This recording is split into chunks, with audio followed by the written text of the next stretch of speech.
warahmatullahi wabarakatuh. Perkenalkan, nama saya Tamansari Anggraini, NIM 24621210, kelas 4T D3 Akuntansi. Di video ini saya akan menjelaskan jurnal-jurnal pada PT Keledang Polywood, mulai dari jurnal khusus hingga buku besar dan laporan keuangan. PT Keledang Polywood adalah perusahaan industri kayu yang memproduksi Polywood melalui dua tahap, yaitu persiapan dan penyelesaian, dan dijual secara kredit dengan syarat 2/10 N/30. Dimulai dari jurnal pembelian. Jurnal ini digunakan untuk mencatat pembelian bahan baku secara kredit. Salah satu contoh transaksinya adalah pada tanggal 11, CP Garuda Emas membeli persediaan bahan bakar dan pelumas sebesar 3.900.000. Karena dikenakan PPN sebesar 10%, maka pajaknya yaitu 390.000.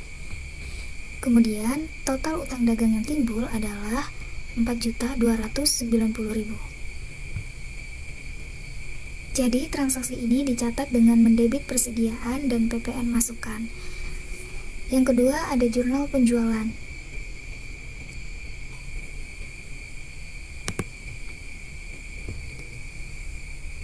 Salah satu contoh jurnal penjualan yaitu pada tanggal 3, PT Budi Kencana melakukan penjualan secara kredit sebesar 600 juta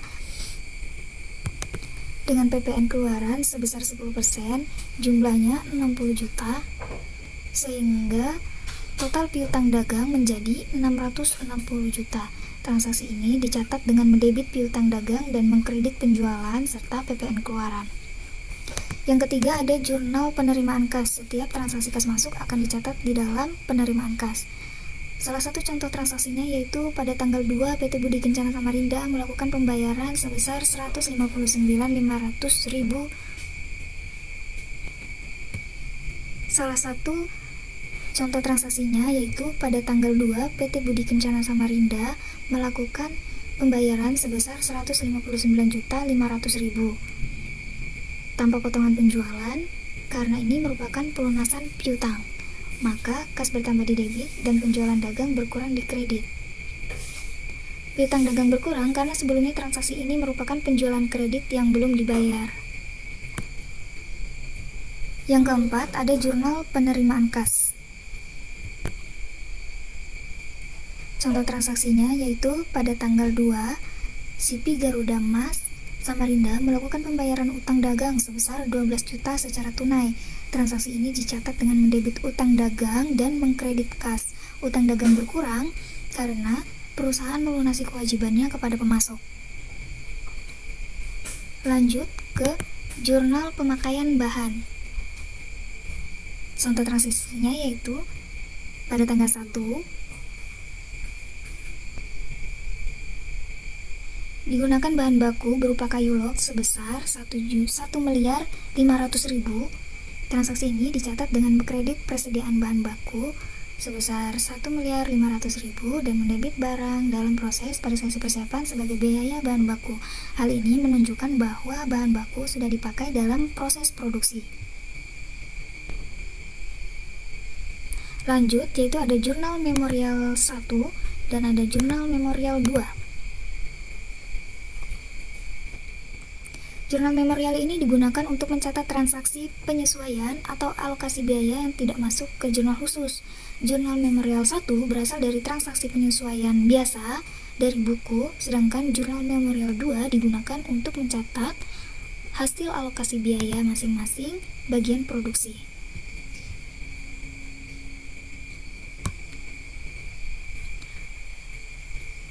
Lanjut, berikut ini merupakan buku besar. Buku besar digunakan untuk mencatat dan mengelompokkan semua transaksi dari jurnal ke dalam masing-masing akun. Tujuannya untuk mengetahui saldo akhir setiap akun. Berikutnya, ada buku besar pembantu. Buku besar pembantu digunakan untuk merinci akun tertentu seperti piutang dagang dan utang dagang, sehingga informasinya lebih detail.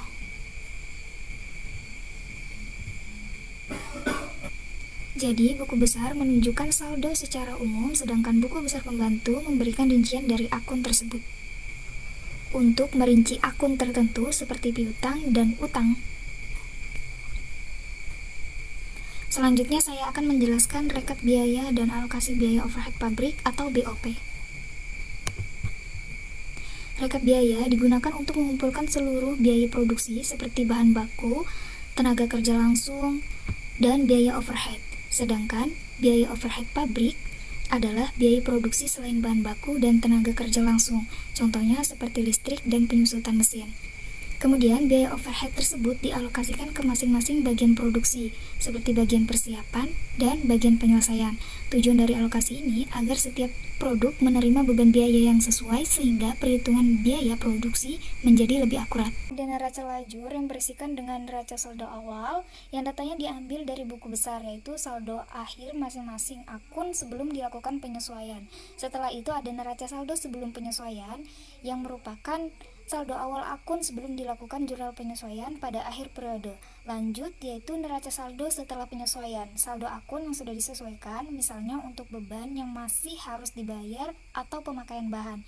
Berikutnya ada kolom laba rugi dan neraca. Selanjutnya, laporan biaya produksi seksi persiapan. Laporan ini menghitung biaya tahap awal produksi yang meliputi bahan baku, tenaga kerja, dan overhead, yang kemudian dijumlahkan dan dilanjutkan ke tahap penyelesaian. Nominal pada laporan ini diambil dari rekap biaya dan alokasi BOP dengan total sebesar 4.599.275.720. Selanjutnya, laporan biaya produksi seksi penyelesaian. Laporan ini menghitung biaya tahap akhir produksi yang berasal dari biaya persiapan tenaga kerja dan overhead hingga menjadi barang jadi. Nominalnya berasal dari biaya sebelumnya dengan sebesar 6.450.934.667. Selanjutnya ada neraca, yaitu neraca digunakan untuk menunjukkan posisi keuangan perusahaan pada akhir periode yang terdiri dari aset, kewajiban, dan modal dengan jumlah yang seimbang. Lanjut ke bagian laporan laba rugi yang digunakan untuk mengetahui hasil usaha perusahaan, yaitu membandingkan antara pendapatan dan beban sehingga diperoleh laba atau rugi. Jadi, seluruh proses akuntansi mulai dari jurnal hingga laporan keuangan saling berkaitan. Sekian penjelasan dari saya. Terima kasih.